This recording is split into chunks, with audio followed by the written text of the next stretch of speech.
As a parent, nothing is more important than your child's health, and when it comes to their face, jaw, or mouth, even the smallest issue can cause a big concern. But most parents don't realize that many childhood facial problems aren't just dental or ENT issues. They often need the expertise of a maxillofacial surgeon.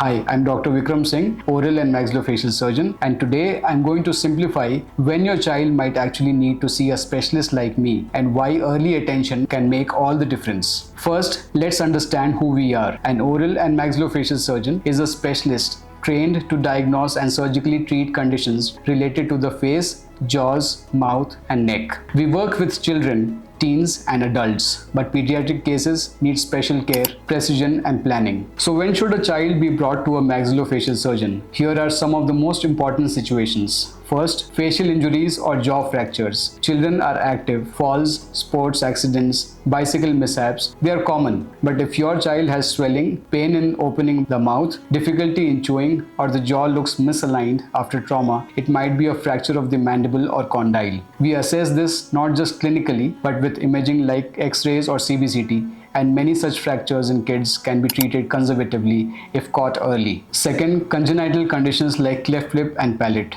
If your child is born with a cleft lip or palate, early surgical intervention is crucial, not just for appearance, but also for speech, feeding, and psychological development. Maxillofacial surgeons often work as a part of a cleft team along with the pediatricians, speech therapist, and orthodontist to plan a long-term care. Third, cysts, tumors, or unusual facial swellings. Lumps or swellings in a child's jaw or face should never be ignored. Sometimes these are simple infections, but in other cases, they could be developmental cysts, benign tumors, or even signs of rare but aggressive conditions. Early diagnosis and minor surgery can prevent complications later. Fourth, supernumerary extra teeth or impacted teeth. Kids can have extra teeth, sometimes called mesiodens. These can block the eruption of normal teeth or cause jaw misalignment. An oral surgeon can remove them safely with minimal trauma. Also, if a permanent tooth doesn't erupt at the expected age, especially canines, it could be impacted and may require surgical exposure to guide its eruption. Fifth, jaw growth issues or facial asymmetry. You may notice that your child's face is developing unevenly. One side of the jaw looks longer or the chin seems to shift to one side. These can be early signs of skeletal malocclusion